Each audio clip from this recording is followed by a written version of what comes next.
What is up, you boys and girls? Today we are back, and no, we are not skiing for the first time in a while for a video. Today we're going to be doing a review, and that review is something that has been needed for a while, and that is a book review. I haven't done a book or read or finished a book in a while, or just finished a book in a while, because I've been reading some books that I find not too interesting all the way through, so I only want to review them if I'm giving you guys the full picture of the book, and I don't want to review something that I haven't read all the way through. So the book today that I'm reviewing is called A Runner's High by Dean Karnazes. Sorry if I'm butchering the name. People out there probably know, especially runners. This guy is the best-selling author who did Ultramarathon Man and a good amount of others. I'm probably going to read more if that lets you know how much I like this book. But this book was a great book to read. It's a very easy read. It's about 200 some pages, and the text isn't too hard, and there's no big words or anything where you really have to think too hard. It's a lot about this guy's life, who is a very accomplished runner. I'm sure if you've been around for a while, you've seen him do runs across the US, runs pretty much everywhere and anywhere, just all over running. In this book, he kind of talks about getting older and going through life at a pace where it's kind of scary for him and getting to that point. But he still wanted to race the Western States 100-miler, which is a big race. And now, since he's done it, he ran it 11 times when this book came out, 11 times total. And before, I think it was 1994 when he was talking about it, when it first started the race. It was a very small race, and there wasn't many people in it. And then there's a lottery system now. So he was very good back then, getting top 10, which is an automatic qualifier. But you'll have to read more about what happened in the end of the last time he ran it to get his 11th buckle, which is when you get when instead of like a medal or anything. It's a very cool race.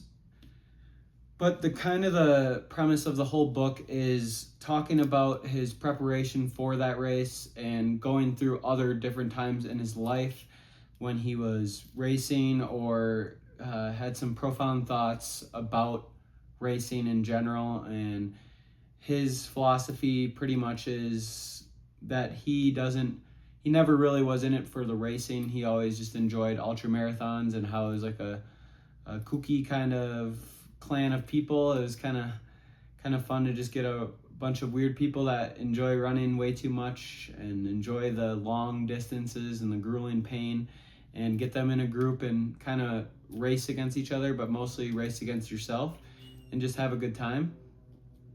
And that is kind of why I wanted to read this, because I'm running a 50-mile race in April, like the day or two after my birthday. The plan is to torture myself and run 50 miles around Washington Park. So yeah, that's kind of why I wanted to get into more of the ultramarathon readings and just see what their thought processes are and what they do. It's not really a book about ultramarathoning in general or too specific. It's more general.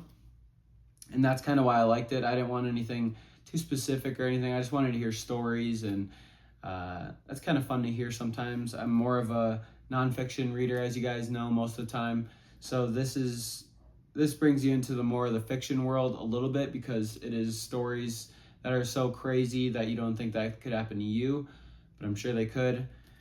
I think on a scale of 1 to 10, it's hard to rate books on a scale because there's so many different things you can factor in.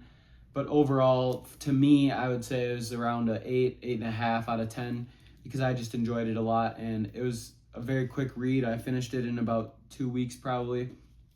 I got it from my local library. Everyone go support your library, get your library card, and I like to review books that are pretty accessible to everyone, so I'm assuming or hoping that these are in most libraries around wherever you guys live. But I know I just keep rambling on, but this was just a very good book, and he talks about a lot of different things in here. Meeting Michelle Obama, a lot of cool things. A big thing that he talks about in this book, I think probably in all of his books, is just how mental the whole ultramarathoning is, and how Boston or any marathon looks so slim or small in comparison when you're at mile 76 of your 100-mile race and you're running up and down and through water and trudging through a ton of random shit. And that's kind of why I kind of am falling in love with ultramarathoning and trying to figure out how to get my foot in the door in that case. I've found that I've loved running a lot more now, and I'm just trying to get into it with a lot more miles and just try and get back to the love of the game instead of just racing and competing against other people. Competing against yourself is the biggest thing, and I think you can improve yourself so much just by doing that. Let me know what you guys want to see more of. I will be probably reading more of his books. Probably will go pick one up from the library. If it's there, I'll put it on hold or something. But I really enjoyed these. I'm going to try and read a couple more. My goal is to read at least like 5 to 10 books this year. So we're off to a rough start. It's already March, and this is my first book finished. But I'm hoping to get a couple more done, maybe the easier reads, and just get some autobiographies. I always enjoy those. Let me know what you guys recommend down below for a book, or what you guys want to see more of. I think we're going skiing this weekend, which is what a big surprise. But I love you guys very much, and we'll see you in the next one. Thank you guys for all your support and continuing to watch. It means the world. See ya.